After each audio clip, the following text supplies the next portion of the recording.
First of all, I want to welcome Mr. Yassine, Soussi Temli. Thank you for accepting our invitation to come to the summit, the Arab SME Summit, in its second edition in Marrakesh, Morocco. So, welcome. Thank you very much, and thank you very much for extending the invitation. You can put it like Yeah. Can you hear me okay? Yes. Yeah, now it's better. Yeah. I'm introducing Mr. Yassine, the Managing Director of Maghreb Capital Advisors.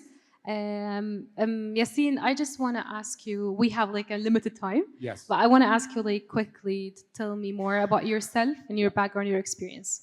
Okay, great. So myself, I started my journey in the, I would say, finance sector in Morocco in 2008.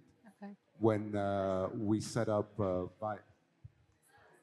when we established via the investment bank, Riva Garcia had set up one of the first private equity funds focusing on the SMEs in the Maghreb region. So it was one of the earlier funds, private equity funds financed by the initiative of the Process of Barcelona, which was basically for the promotion of more exchange between the countries of the Southern Mediterranean.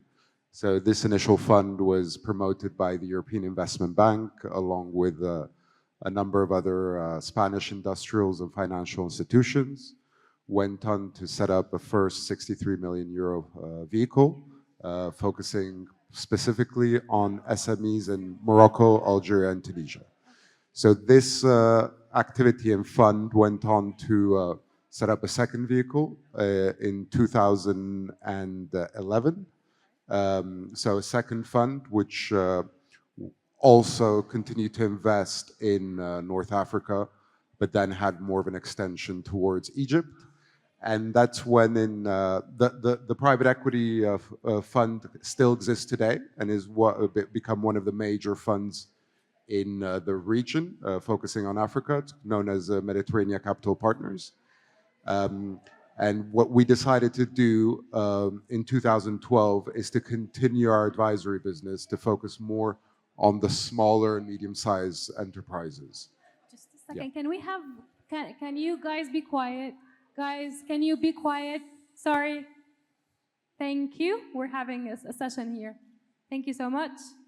Okay, sorry for that. Not a problem. Yeah, it's the end of the program, so everyone is like crazy. Anyways, so you were saying that. Yeah, so in 2012, we realized that a lot of these small, medium-sized enterprises didn't necessarily reach the particular thresholds of the private equity fund. So there remained a numerous, I would say, companies that didn't have necessarily the size. And that's when we decided to continue an initiative through the creation of Maghreb Capital Advisors, which is focusing primarily on helping these smaller and medium-sized enterprises access capital, whether it be through professional vehicles such as these private equity funds, or through other institutional investors, or in certain cases directly through family offices. So as services, is this one of the things that you're doing, or exactly, the only thing? Exactly. No, in terms of services, I would generalize it as financial advisory. So it's a portfolio of activities, just because in certain cases it's equity that the company would be looking for. In other cases, it's debt. So it really depends on the requirements, the funding requirements of the business, and at what stage of the development of the company the company is. So you pick, you have several levels. You can support whatever level of SMEs.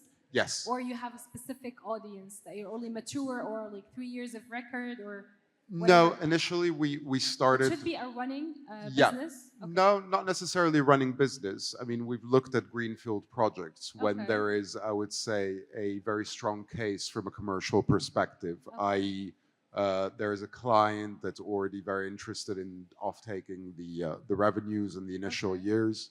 But what we found is that if the company isn't of a certain size, then it doesn't qualify it for the, I would say, more structured private equity funds. Okay. The interesting thing that's happened in the last years is, I think, most of the larger foreign direct investors, such as the multilaterals, which are present in our markets, the EBRDs, the IFCs, have realized that there is a significant gap in what you would call the venture capital space. And this would revolve around, I would say, also the earlier stage companies. And hence, we see that there's a number of programs that are starting to be established in Morocco and in our region, in the MENA region, whereby there are certain vehicles that are allowing for these smaller tickets and these earlier staged companies. Okay, so you mentioned earlier that the Maghreb Capital Advisors, like you work only with Moroccan companies, Algerian and Egypt? We What markets are you targeting? Well, typically, Maghreb Capital Advisors is a subsidiary of a Spanish-based investment bank. So Riva Garcia, which is the head company, which is fully diversified, i.e. we have the asset management arm, the private equity arm, and then the advisory or the corporate finance arm, which Maghreb Capital Advisors sits under. In terms of geographical coverage, our focus is primarily on the North Africa, so from Morocco all the way to Algeria. Over the last years as well, we've been integrating as well projects in West Africa, so typically French-speaking West Africa, the UMOA region, which typically tends to be more stable from a currency risk perspective due to their peg to the euro. And of course, we also do look at projects in the southern Mediterranean region, countries at proximity from Spain, so Portugal, Spain, Italy in certain cases, where we've seen that there's quite a lot of exchange, and we are able to tap into some corporate investors on specific projects. Yeah. So for future perspective, like if you look to the future, will you able to, or will you consider working with the Levant? Yes, definitely. I mean, we've also done certain transactions that were involved with the GCC region because the Gulf states have been sort of historically investors in the Maghreb, in Africa now. We see a huge movement into that. And definitely, I mean, it's really a case by case. We don't really have necessarily a restriction. It's really the attractiveness of the company, the attractiveness of the project, and our ability to match the needs of the company. So mentioning that, how can entrepreneurs or companies apply for the services that you guys are providing? Well, it's very simple. You reach out via email. Oh, really? Yeah. Okay. Yeah. No application to fill? No. I mean, it really, you reach out via email. We have an initial talk. We try to understand what the project is. We try to check within our network of investors and qualified institutional investors or private investors, whether we have contacts that have done something in the same sector, because a lot of times it's really the specificity of the sector and our ability to execute on that particular sector. So the process is people would send emails, and what are the check criteria that you do? Typically, what we require, you're gonna pick this one, not that one. What makes? Well, really, it's the viability of the project. I would say the track record of the company. Not necessarily the track record, because when they're very early stage, you're not expecting much. You're not expecting much, but then how compelling the business case is, i.e., if it's a startup, the technology, the market that's it's going to be serving, its growth potential, because that's really essential. Would you the people I interviewed before you? They were mentioning the team. Do you guys yes, of course. At the team? Because I mean, historically, in all our private equity deals, when we've looked at a company, it hasn't really been necessarily the business in itself, but the management. Exactly. The team behind it, how we consider them as being future partners to grow with, and then their ability to execute the business plan that's being presented, because I think that is definitely key for us. So it's okay for me to disseminate your email among all the SMEs here? Oh, definitely. Is that okay? Yeah, that's perfectly fine. I'm going to send them a broadcast with your email. Okay. What I would like you to Do you put. have specific sector? No, we're generalist. We're definitely generalist. Typically, what we don't do are more speculative sectors, such as real estate, and I would say also anything that wouldn't really pass on an ESG basis. You know, certain sectors that most of the, I would say, institutional investors won't really touch. So oil and gas, anything that is sort of mining, those are sectors that we don't really know very much about. And But technology is good. technology is very good. Green business is good. Green business is definitely good. Creative industries. Yeah, businesses. creative. E-commerce is very good. E-commerce, Yeah, okay, yeah. perfect. So, Anything that promotes financial inclusion. Okay. Anything that's woman-led. Your email gonna be spam. Yeah. I'm gonna send your email to everyone in the. No, not a problem. Yeah, perfectly apply fine. to. It's not just an email. No, because at the end of the day, the part of it is getting to know these companies and Yes, of engage course. in contact and to understand it. It's Of course.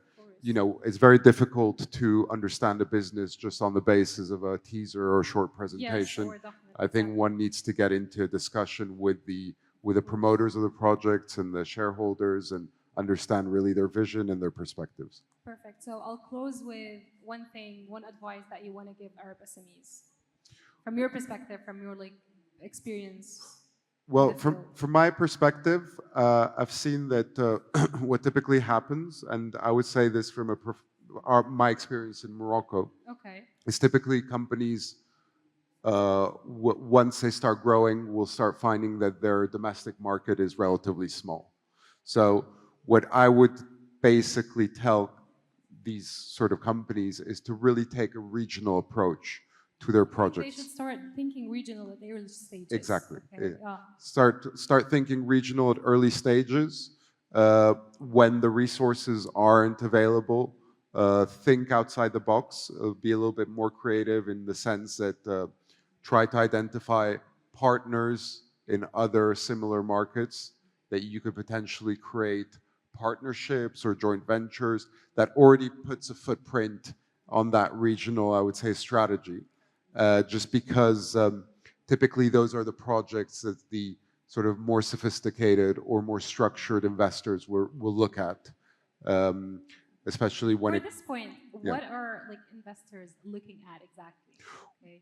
Well, if you look at I know it's different. Apart from the return, because I mean, the investors will look at the return. The private equity funds tend to have a steeper, I would say, target return than the more traditional or longer term capital. More, I would say, patient capital. But I think what typically investors look at is scalability. Yeah. So the ability to replicate your model in other markets and to really take a dominant position. And of course, having an export-led focus, because that is, I would say, key in terms of growing in new markets. Well, thank you, Yassine. Thank you so much for your time. You're very welcome. It's a hectic day. Not a problem. Not a problem. I hope you enjoy. I know you came late. I hope you enjoy the venue. Great. I'll be able to now take some time. Yeah, we're in tomorrow. Okay. Yeah.